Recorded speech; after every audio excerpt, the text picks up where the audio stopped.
Mapagpalang araw mga kataba. Gulay uli ang ating lulutuin. Iba't ibang klase ng gulay, sari-saring gulay. Maglalagay tayo ng ating bagoong. Tapos dito,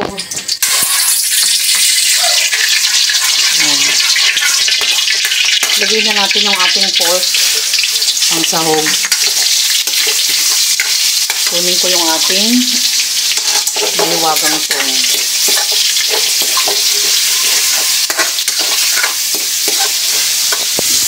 Pabayaan muna natin mag-fry yung ating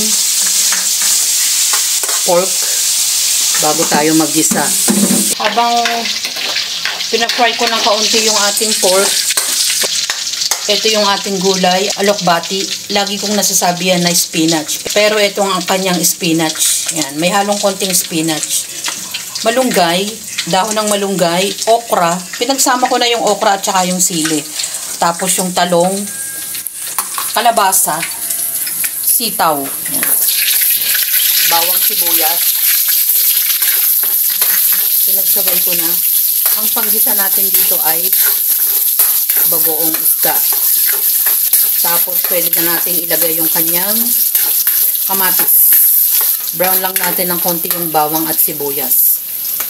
At saka natin ilagay yung kamatis.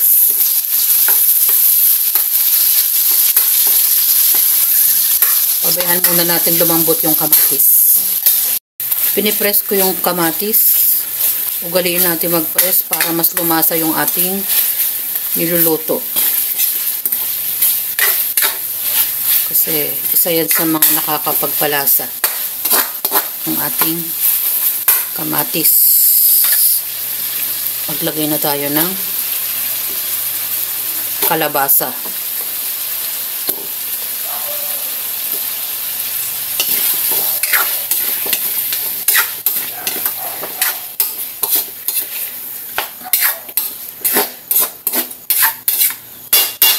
Pwede na nating isabay itong sitaw.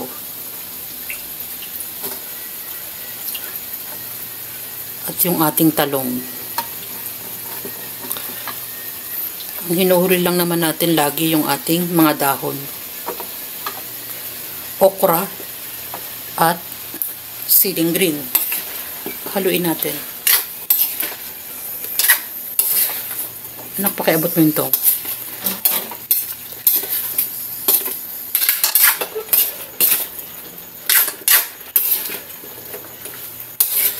Haluin natin para lumasa yung ibang kanyang ingredients.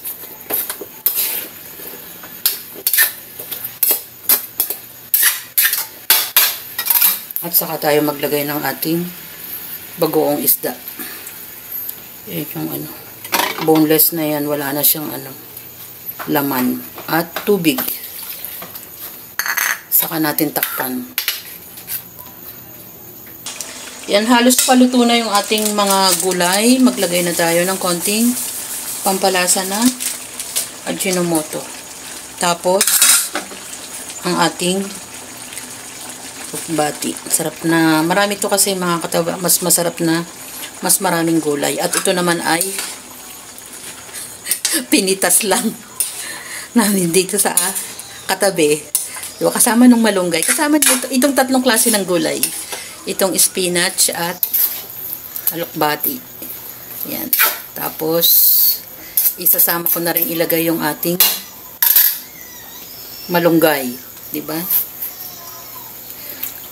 Dinamihan ko rin. Itong katabi ko naman ay mahilig sa gulay talaga. Yun lang isa kong anak.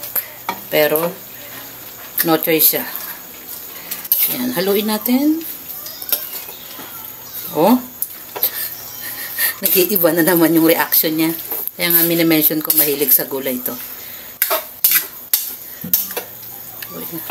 Haluin natin ang haluin. At hindi ko naman na ito masyadong patatagalin. Ayan. Dahil yung ating gulay ay luto na.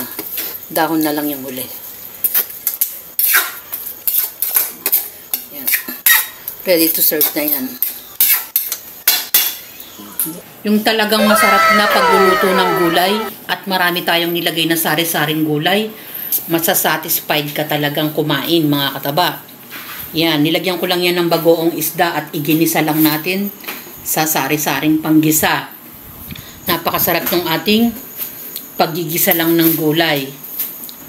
I-try nyo rin itong mga ganitong klaseng luto, mga kataba. At ito yung tunay na masarap na inuulam. Lalo na yung ating mga anak, pinapakain din dapat natin ng gulay.